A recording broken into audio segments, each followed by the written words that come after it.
Hi everyone, welcome back to Virtue's Voyager. I'm Lizzie. Today we're going to be talking about accessible nail care. I have been doing a lot of thinking recently about how to make my life more accessible for me.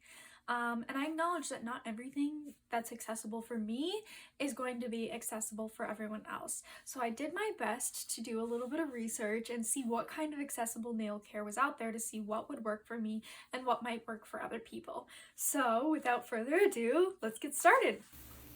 So as I was looking into it, there was a couple of different things that I found. One thing is that a lot of people said that square tops and square bottles were quite a bit better for them. The reasoning being that they were harder to tip over and they were also significantly easier to open. So maybe look for those instead of the round top ones. If you do have to look for the round top ones, there's a couple of different adaptive nail polish applicators. This one specifically looks like you can use it to open the bottle as well, which could be helpful. So there's all kinds of those on the internet that you could look for.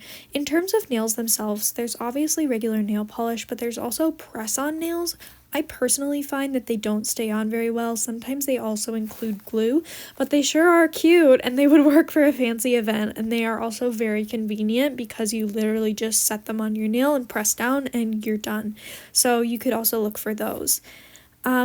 Another option is gel nails. I will talk a little bit more about this later, but gel nails, you paint it on and then you stick your hand under a light and it cures. So you can get those done professionally or do them at home, although I typically don't recommend that you do them at home. So the first thing I found was this nail clipper that is for one-handed. So you just put your fingernail in and you press down kind of like a stapler and then it trims your nails for you. This would be really good for people with limited dexterity or one hand at a time. And then there was these little machines that kind of file down your nails and it prevents people from cutting themselves accidentally, so those would be really good for that. Larger handled items for things like arthritis, and then long handled items so that you don't have to bend down. So those were really helpful for that toenail clipping. This one is more for stability, so you suction it onto a surface and it provides a stable area for you to file or clip your nails. I also found this article that says I have one hand, here's how I paint my nails. It was really a good article. I'll link it down below. But what she ended up doing is she says that with her dominant hand, functioning hand, she would paint her toenails and any little nail stubs on her other limb, and then she would hold the brush in between her knees and actually move the hand in order to paint the nails. So get creative, use your knees. That's another option as well. You'll see here coming up, I have some other options. There is like liquid latex that you can put around the edge of your nails. And if you're allergic to latex, you can also have, there's like these latex-free nail tapes that I saw. That just prevents the polish from getting everywhere. You don't really want that on your skin for very long. Olive and June also has this tool. I'm sure you could also find other versions of it online where you can add it on top of a nail polish brush and it just gives a way bigger handle, and that's more accessible for a lot of people. So there are those adaptive tools. In terms of taking the nail polish off, I really couldn't find a lot, but there were these kind of machines that you could fill with the nail polish remover. They might waste some nail polish remover, but honestly, if you can get the nail polish off and soak it off, then who cares, right? So that's an option. So for me personally, I've tried a couple of different versions of nail polish, and I have a really hard time sitting still for long enough for it to dry, even with the quick dry versions. I do have tics, and so sometimes that causes me to have kind of like uncontrolled movements that it's so easy to smudge it, and I always end up having to use the bathroom. It's just a mess. So for me, nail polish that has to take time to dry doesn't work for me. Instead, here's what I found. I tried gel nail polish, but I didn't personally enjoy how it could potentially cause allergies, so I chose to try that for a little while, and I liked how quickly it dried, but it also still took a lot of time and effort and really specific movements. So I found it challenging and I decided to switch to these nail wraps. I actually really like these nail wraps for a variety of reasons, and the reasons that they are accessible for me is because they don't take any amount of time to dry. So you don't have to sit there and be still and wait for them to dry.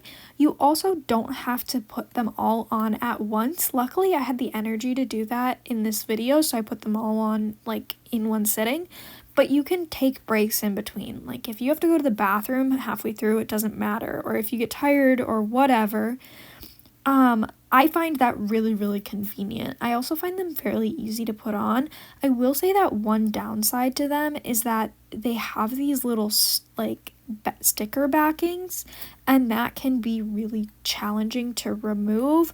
I find that if I kind of rip the end that I'm not using, it separates the backing from the sticker and makes it easier to peel off. So if you're having trouble with like getting underneath that and pulling them apart, just rip the end you're not using. It makes it a lot easier. I like that they are fairly inexpensive as well. I found that I think they were like $3 a set for this one. You could probably find them for cheaper, honestly, but there's all kinds of colors and patterns, and it looks like pretty professional. There's a lot of different stuff. It looks really cute. It's not just one base color. I mean, you can get them in one base color, but I like the fun patterns. So what I'm doing here is I just take the nail sticker and I take it out of the package and I rip the end and I pull the sticker off, and then you place it on your nail and you kind of press down and then you file off the excess. So I fold it down and then I kind of file downwards, and the sticker will naturally sort of come off over time. So that was really convenient for me in a lot of ways, and that's what I ended up liking.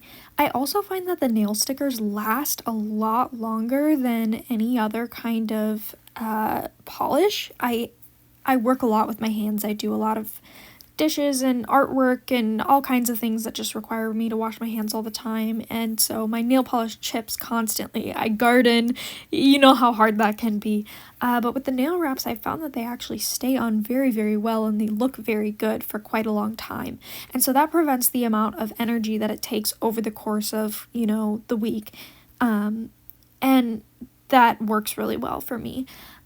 That's what it looks like when it's done, and then I just sped up the video for the rest of this. I will say that there are polishes out there if the nail wraps are too fine of a thing for you and a brush actually works better for you.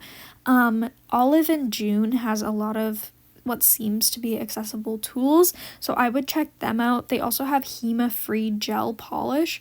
HEMA is something that can cause an allergy, and it's really important that you're not allergic to it because they use it in things like dental work or like knee replacements and things like that. So just be careful if you're using gel polish, because having an allergy to something like that is really inconvenient.